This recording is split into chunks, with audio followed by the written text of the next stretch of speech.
Un point complet sur la météo sur les Alpes du Nord avec son responsable Denis Roy, c'est maintenant. Denis Roy, bonjour. Bonjour. C'est important de vous accueillir parce que depuis quelques semaines, on vit une situation climatique qui est hors norme, si je puis dire. On s'en inquiète, la population s'en inquiète.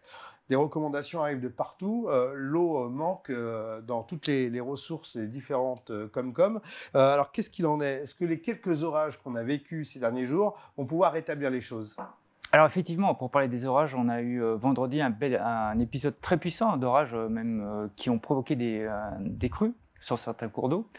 Notamment, on a mesuré des lames d'eau de l'ordre de 90 mm en Isère, par exemple, des cumuls de précipitations 6 fois plus que ceux qu'on a enregistrés que pour le seul mois de juillet, par exemple. Par exemple, le massif de la neige, les ruisseaux ont débordé? Voilà, grosse crue En Isère en Isère, dans le massif de la Meije, qui est fini en bas à la Grave. En Savoie, c'était pareil avec la Maurienne, il y a eu des gros coups d'orage. Alors en Savoie, on a observé entre 50 et 60 mm, donc des gros cumuls, Haute-Savoie également.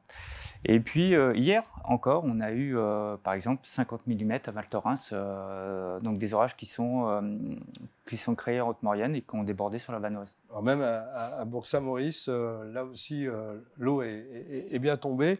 Vous parliez de 50 à 60 mm sur Val-Morel, 30 mm sur Bourg-Saint-Maurice. Est-ce que ça suffit pour redonner un peu d'eau à notre nature?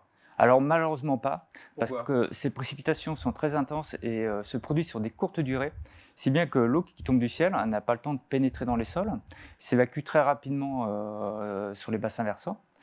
Et puis la maigre partie de précipitation qui s'introduit dans le sol est immédiatement absorbée par la végétation qui est en manque cruel d'eau.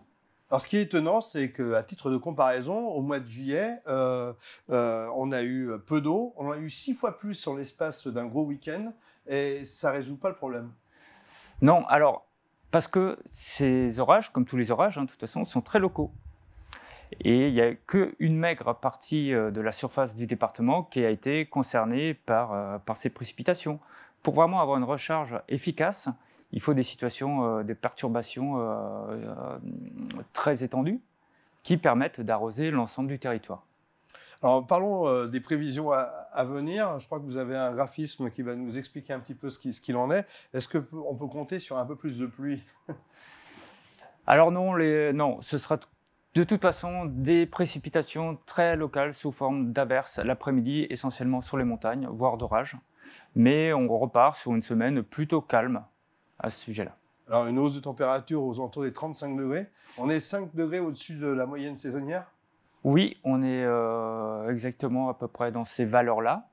Et puis, on va le rester, surtout. C'est ce que montrent les prévisions de température pour les 15 prochains jours. C'est qu'on va rester bien au-delà de ces normales. C'est ce que montre le graphique suivant. Là, vous avez la courbe de température avec cette plage de couleurs qui matérialise l'incertitude de la prévision. Et on voit bien que cette plage de couleurs s'élargit pour les 15 prochains jours.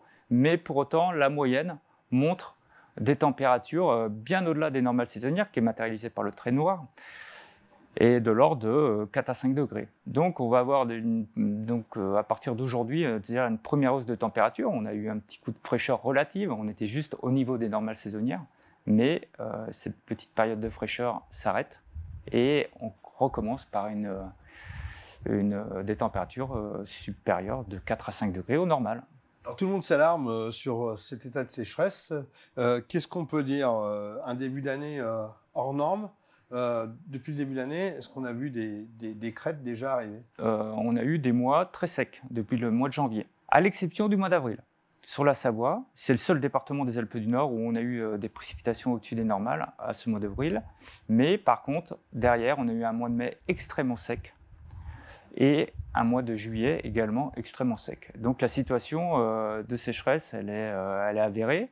Météo France fournit un indice d'humidité des sols qui est calculé depuis 1958 et on est au niveau des records bas sur cet indice sur l'ensemble de la Savoie à partir du mois de mai.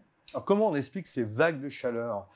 cette situation climatique, c'est dû à ce monde qui devient de plus en plus industriel? Alors la première cause, c'est une situation météorologique favorable. Par rapport à l'été de 2021, où on avait eu un temps plutôt frais, plutôt pluvieux. Cette année, on a une situation plutôt anticyclonique qui garantit l'absence de précipitations et des températures plus hautes que la normale, plus chaudes. Mais pour autant, on a ce signal de fond du changement climatique qui font que les températures, elles sont plus hautes que la normale, mais elles atteignent des valeurs très importantes. Historiquement, ça ne s'est pas reproduit depuis combien de temps? De référence pour la sécheresse dans les Alpes du Nord, c'est juillet 83. Après, on fera le bilan à la fin de l'été, parce que l'été n'est pas encore fini, on a encore le mois d'août, on a encore la première partie de septembre. Et on fera un bilan complet à la fin de l'été pour voir à quel niveau se situe cet été 2022. Du changement climatique, on l'a dit, des sols secs, des cours d'eau qui s'assèchent. Comment on explique cette situation et comment renverser la tendance? Est-ce qu'on va pouvoir la renverser, cette tendance, au fil du temps? Alors, ce qui est intéressant pour cet été 2022, c'est probablement un été qui présage des étés du futur, des prochaines décennies. C'est aussi une vraie prise de conscience de la population et des politiques? Oui, parce que les simulations climatiques réalisées dans le cadre du GIEC montrent qu'on se dirige pour donc cette partie de l'Europe vers des étés plus chauds, avec des canicules plus fréquentes, à la fois plus fréquentes et à la fois plus précoces et plus tardives. Et également, associées à ces températures plus élevées et ces épisodes de canicule, des périodes de sécheresse avec des précipitations moins importantes que les normales. Alors, est-ce que dans les Alpes, on est plus privilégié que les autres? Peut-être non avec les glaciers. On voit Chamonix ou Safron à vue d'œil. Oui, Safron à vue d'œil cette année. Il va falloir le bilan de la perte glaciaire cette année va être impressionnant, en toute vraisemblance. Les Alpes ne sont certainement pas privilégiées et au contraire, elles sont aux premières loges du réchauffement climatique puisqu'on observe pour les températures une augmentation plus rapide dans cette partie du territoire que sur le reste de la France. On constate aussi des incendies de forêt.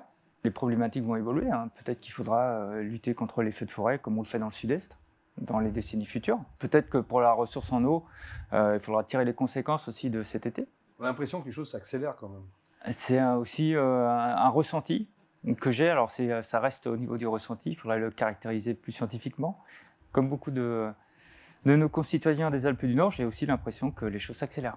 Alors vous me disiez en préparant cette émission qu'il est un peu trop tard puisqu'on a perdu 1,6, enfin on a pris 1,6 degrés en quelques temps sur la planète. Donc cette hausse de température, elle est liée à nos émissions de gaz à effet de serre.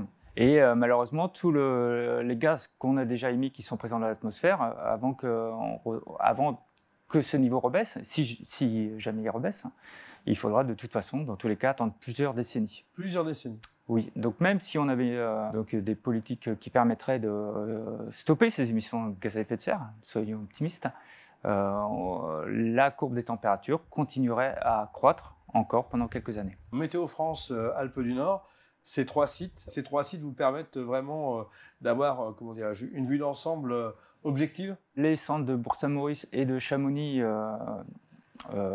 sont réarmés avec un effectif qui va être porté à 6 ingénieurs prévisionnistes et nivologues sur ces deux sites. Et cette implantation territoriale, vraiment au cœur des montagnes, au cœur des massifs, nous permet d'avoir vraiment une bonne vision déjà de ce qui se passe météorologiquement parlant, et puis des problématiques de ces territoires. Et tout ça fait que la prévision qui est faite sur place, forcément, est de meilleure qualité que si elle était faite à distance.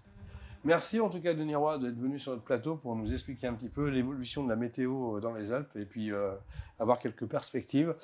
Eh bien, économisons l'eau et puis soyons patients et plutôt rigoureux. Merci à vous.